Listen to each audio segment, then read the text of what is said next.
বান্দোয়ান শ্রী শ্রী পাগলানন্দ মহারাজের তিরোধান দিবস উপলক্ষে অন্যান্য বৎসরের ন্যায় এবছরও বান্দোয়ান ১৬ আনা হরিনাম কমিটির উদ্যোগে বান্দোয়ানে ২৪ প্রহর ব্যাপী অখণ্ড হরিনাম সংকীর্তন শুরু হয়েছে ৩রা মে থেকে। ৫ই মে রবিবার এই ধর্মীয় অনুষ্ঠানের তৃতীয় দিন।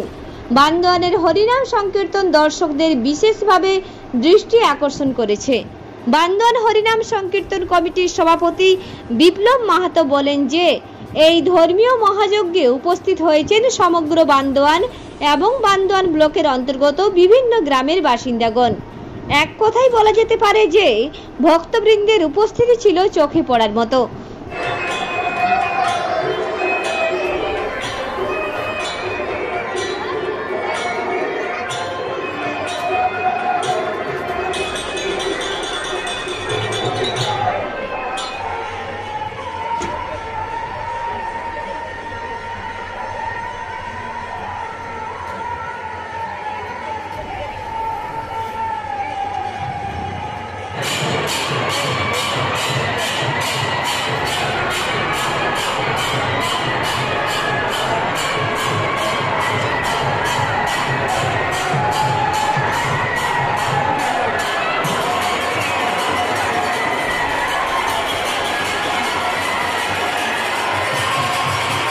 বান্দোয়ান থেকে দিব্যেন্দু মাহাতো রিপোর্ট, রূপসী বাংলা মিডিয়া।